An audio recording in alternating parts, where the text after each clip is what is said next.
Hey friends, a little bit about, I wanted to quickly chat about this concept of being in our bodies and what not being in our bodies can manifest as.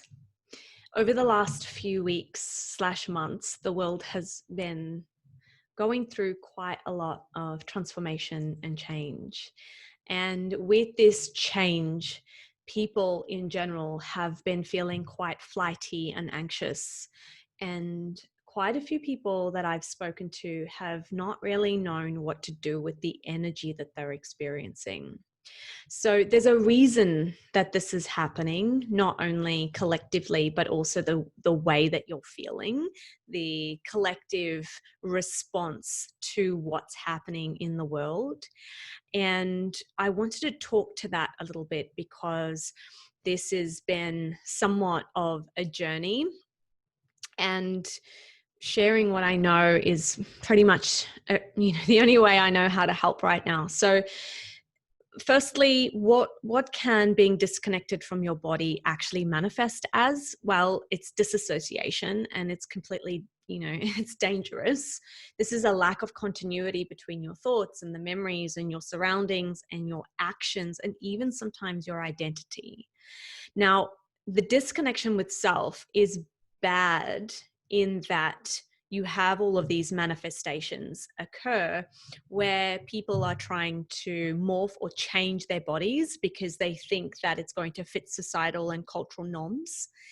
They're perhaps standing in addiction, so numbing your aliveness with foods and or drugs and compulsive activities. So let's not forget that addictions are not only to stimulants, but also Facebook, Instagram, shopping, gambling. There are so many different types of addictions.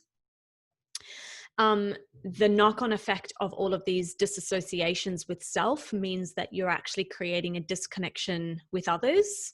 And so not only are we disconnected from our own experiences, but we are disconnected from other people's experiences and from the other. We see ourselves as separate from the other. And gosh, this is where it gets really sad. Children are being beaten and molested. We just have to turn on the news and our social media channels to see the severity of this as it's happening. And adults in themselves are driven into almost annihilated states of disembodied experiences. And in a world where I live, where I am not separate from the other, this is devastating. It's devastating to watch. Now, I understand that every single person on this planet has their own experience. They're here for a reason. And on the other side of that, on the flip side of that, so am I. And so the idea here is that by learning through these videos that I create and or other resources that I share or that are being shared on the interwebs, that we all spend some time really coming back into our physical bodies, because it's all fair and well, especially in the spiritual community, wanting to reach altered states of consciousness and thinking that that is where the magic happens. And yes, it does. In the stillness and in the ethers and in the quantum, of course, that's where the magic happens. But there is a lot more magic to happen in the physical reality of your body. In the physical world, you're here on a physical plane, having a physical experience. So we need to experience all of the colors of different emotions and all of the flavors of the experiences that we have. So learning to read your body, your physical body, is first cab off the rank. Secondly, learning how to trust your own physical body, and therefore, again, what is within happens without. So the minute you start to read your own body, trust your own body, you're going to naturally have that same effect in the outside world or to the outside world. You're going to be able to read situations for what they truly are and be able to trust to some extent not only the other party, but more so trust yourself in the situation so that you're not revved up into anxiety and or depression. So I know that these words are easier said than done, and there are no words to be spoken, which just make it really easy and simple. But it is just that. It is pretty simple in that going within and learning to trust the innate intelligence of your human body, your body, right, is where it all starts.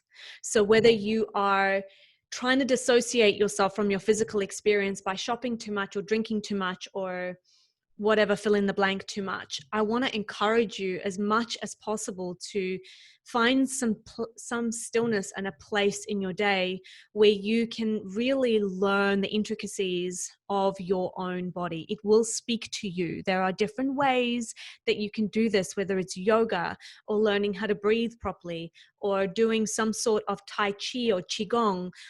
All of these practices bring you back into the physical body and also add an element of breath and focus and awareness, really helping you to find the places within yourself that are speaking to you. So, yeah, without the body, you are fragmented, because I speak about fragmentation a lot in the realm of calling back your energy, the fragments of your energy that are everywhere, your thoughts and your desires and the focus that you have. But there's also fragmentation when you are too far out of your body and you're not in your body. So defragment, come back into the physical experience that you're having, learn how to listen and honor your physical body, live in the physical world, and become a living, breathing, walking around example of the truth that you are and your experience. What do I mean by that? That's such a bold statement. What I mean is that when you are honoring your physical body and living in your physical body and listening to the whispers and the sounds and the messages that it has for you, then you become really attuned to your own truth. Here's a very simple example. I know that a certain type of food doesn't agree with my digestion. And I know that because when I eat it, my body will speak to me afterwards. I'll get a cramp in my belly, maybe I'll get some indigestion, maybe my skin will flare up.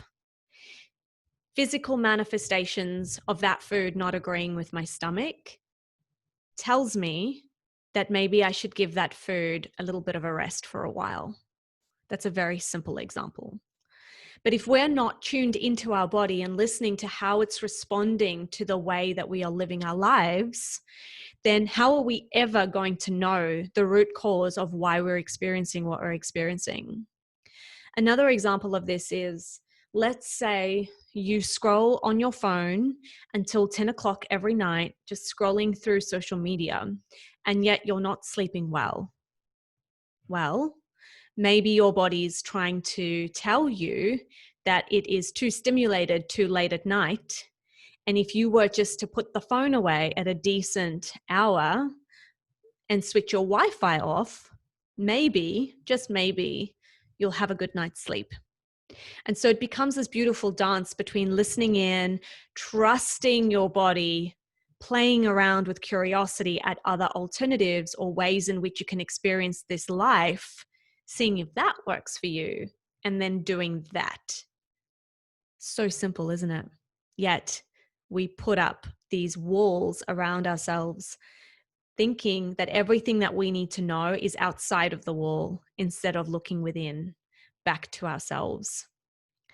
A couple of other things I want to talk about, and for those of you who have picked up already that I'm speaking about base chakra or Muladhara chakra tendencies and or ways in which we can be in the world. This is really the energy center that is at the base of the spine and that controls our survival, our fear, the way we act in the physical world and our connection with the physical realm. Our roots, and what I mean by that is the roots of our childhood and how we relate to our tribe.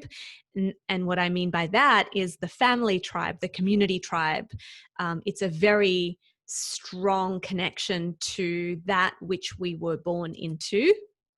and also grounding, whether that's energetically or physically and or both, and nourishment, manifestation, and prosperity. So this base chakra has such a strong connection to the way we live our lives that when we don't pay attention to it and honor it and live by its rules, we see ourselves in dire straits. When our survival is being threatened, we tend to focus on the outside world, rightly so. As animals, when there is a predator around us, we have to focus on the outside world more than the inner, because we need to know where they are and what their plans are so that we can adjust and react accordingly.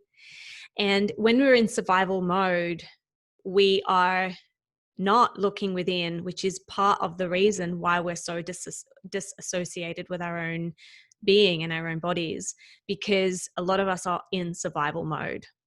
And so you can be in survival mode, whether it be physically or financially, whatever that means, whatever survival mode means for you, but you're actually hyperstimulated into a fight or flight response.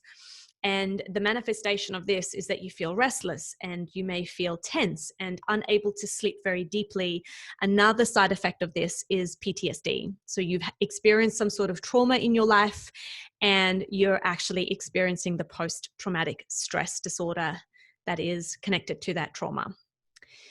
The other manifestation that often occurs from this center is fear. And fear in itself floods the body with adrenaline, which then again focuses on the outside world so that we can stay alive. The nervous system and the adrenals in a state of fear and survival, they remain overworked. And as a result, your body is just in a constant state of stress. Of course, this is dangerous, right? I mean, it doesn't take a rocket science to know this. Not only is this an issue, but an issue for you energetically, but this manifests in high blood pressure, heart, stomach troubles, immune system depletion, weak adrenal glands, insomnia, adrenal and chronic fatigue. Anyone? Like half the population are struggling with these things. And we know now that, well, we've always known that fear weakens the first chakra. The biggest misconception that I see about fear is that fear you need to push through your fears and do it anyway. Well, maybe not. Maybe you need to understand your fear. You need to know where it came from. How does it actually serve you? Because it does. The body is super smart. It's not going to do something for you that isn't actually in service. So understand, how does it serve you? And then once you have the answers to those questions, understanding isn't actually enough. You have to learn how to release it from the body. And as Anna dear Judith talks about in her book, I can't remember which one it is, but she talks about it being fear or faith. Do you want an unreasonable fear or a reasonable faith? You know? And so you get to choose one or the other. Fear or faith, they have the same energetic properties, except they're on complete opposite ends of the scale. And if you can choose faith over fear, then you probably will see your nervous system calm down and relax. I've seen this personally in my own life, guys. It's what a dramatic shift and change. The other things that we can see from first chakra deficiency or in excess, so when it's imbalanced, is the roots of our childhood haven't been reconciled. And so a lot of the work that I do with my clients when it comes to base chakra work is really understanding the unconscious patterns that have been created in childhood, and then choosing which ones you want to live and which ones you'd rather let go of. And so by learning how to ground energetically, not only orienting yourself in time and space, knowing that you are completely safe and understanding ways in which you can connect to the environment around you, by being grounded and stable, you get to do this inner work that is really reflective, deep, and super, super powerful.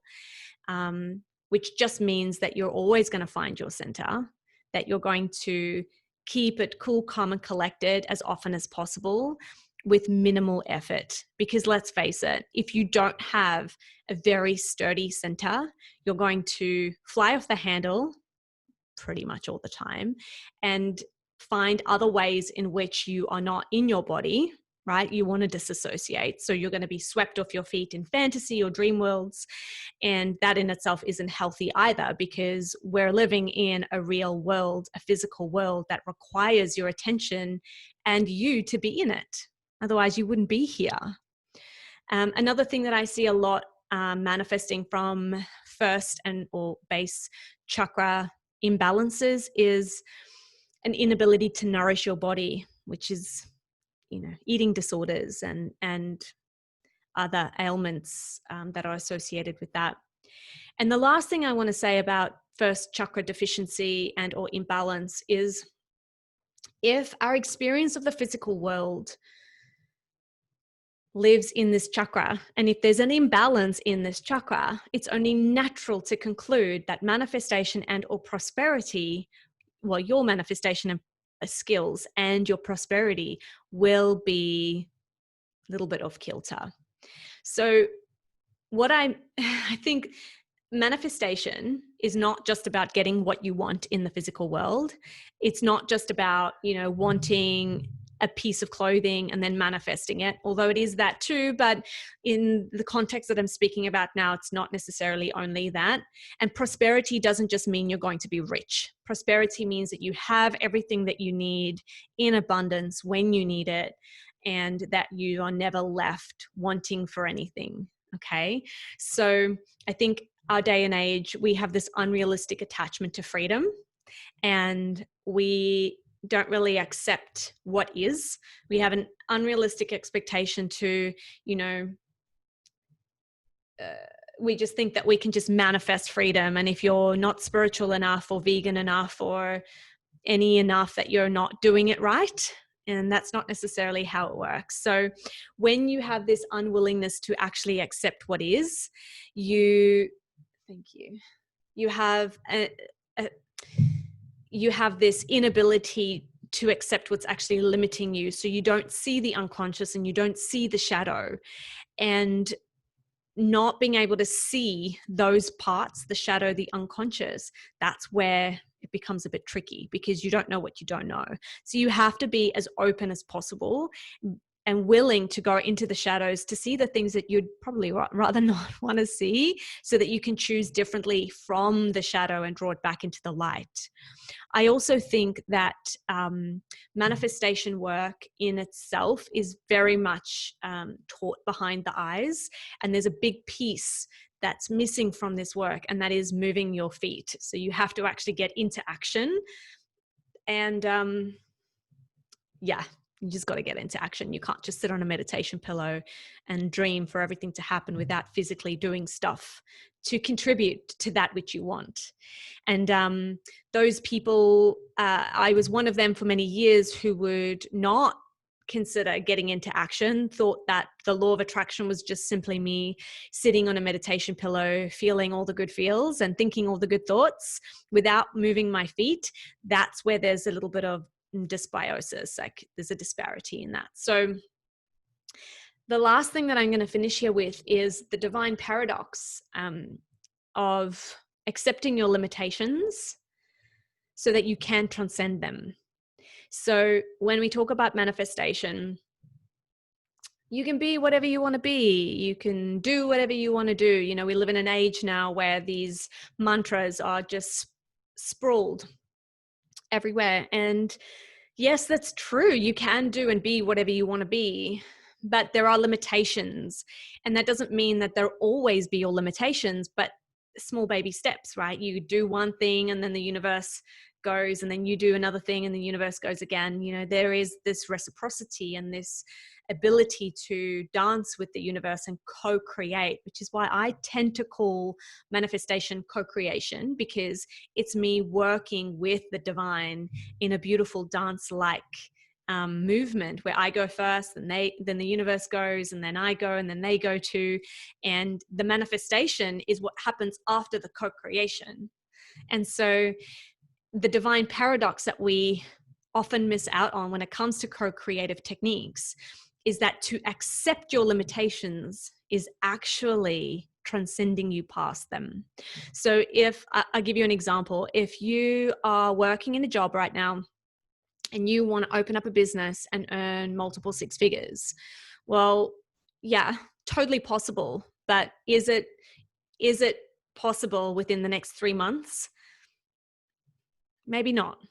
Maybe it is for you, but maybe not. And so to understand what limits you from doing that will help you move past the limitations and transcend them, so that you actually do achieve your goals and manifest whatever it is that you want to manifest in this physical life a lot easier, with less pain, and almost more in flow than that if you just ignored your limitations completely. And the word limitation can also be quite triggering. I know a lot of people that would be really disgusted at the fact that I'm using that word, but I use it really specifically because a limitation is only relevant. It may only be relevant for you now. Your limitations last year are not your limitations this year, if that's something that you're working with. So, oh my gosh, so much to say about the base chakra and the way that it manifests in the physical world.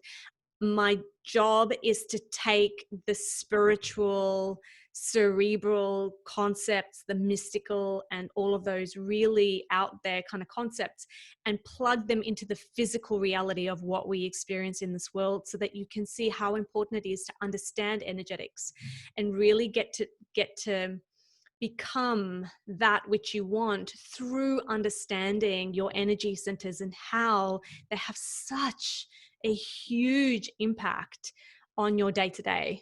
They're not just little vortexes that live in your body and then that's where it ends. They are living, breathing, moving, morphing, supporting energies that if you can learn how to work with them and learn how to read their signs and your body signs, gosh, guys, the sky's your limit. Any questions that you have about this, please let me know. I froth over these concepts and topics of conversation, as you can tell. So please just pop a note to me at Ariana Pinner, or you can email me, ariana@arianapinner.com. Of course, there's a lot of information on my website, ariana.com.au, and my name is spelled Arianna. All right, my friends. I hope that you have a beautiful day or evening wherever you are in the world. Mwah. Oh, bye for now.